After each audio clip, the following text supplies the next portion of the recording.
Bonjour, je me présente Héloïse Drouin, biologiste et coordonnatrice à la gestion intégrée de l'eau pour l'organisme de bassin versant, la CAPSA. Aujourd'hui, je vais vous parler de la loi concernant la conservation des milieux humides et hydriques ainsi que du règlement de compensation financière pour tout projet qui vienne altérer les milieux humides et hydriques.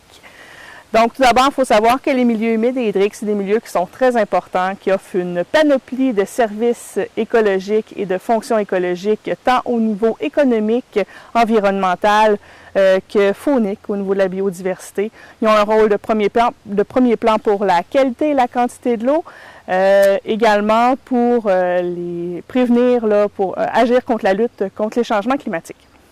Donc, sachant l'importance de ces milieux-là et sachant aussi, grâce à des études qui ont été menées entre 1990 et 2011, qu'il y avait près de 20% des milieux humides des basses terres du Saint-Laurent qui avaient été altérés, le ministère de l'Environnement et de la lutte contre les changements climatiques ont instauré en 2017, juin 2017, la loi concernant la conservation des milieux humides et hydriques.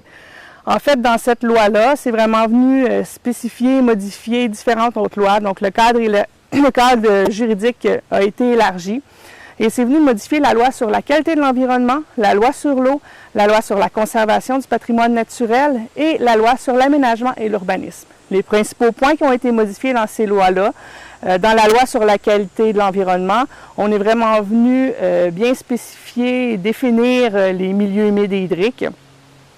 Il y a également les autorisations nécessaires. Donc maintenant, tous travaux en milieu humide et hydrique nécessitent une autorisation environnementale.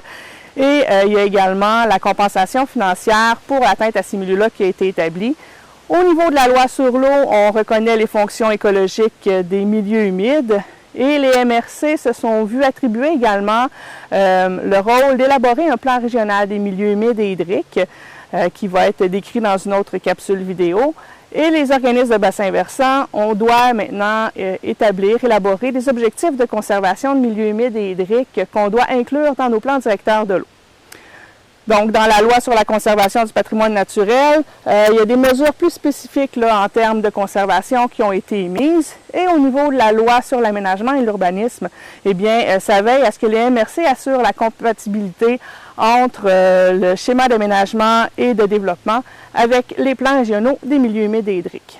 L'objectif de la loi, c'est vraiment d'éviter tout projet, de minimiser les impacts sur les milieux humides et hydriques.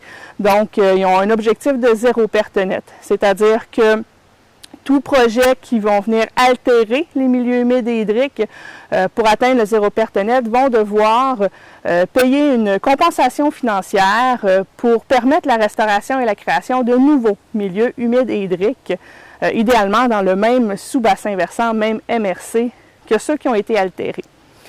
Le règlement sur la compensation qui a été fait stipule très clairement quelles sont les activités qui sont soustraites au paiement de la compensation financière, quelles sont les activités pour lesquelles le paiement peut être remplacé par une restauration ou une création directe de milieux humides et hydriques, mais ils viennent également spécifier les différents paramètres qui sont applicables pour établir le montant de la compensation financière pour chaque projet.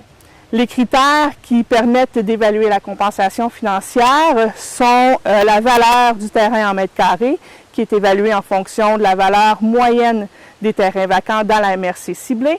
Il y a également l'état initial et l'état final du milieu humide, soit l'état suite aux travaux. Il y a également la superficie du milieu humide qui est impactée. Et finalement, il y a le coût lié à la création et restauration des milieux humides et hydriques, qui est le coût de base est de 20 $ le mètre carré.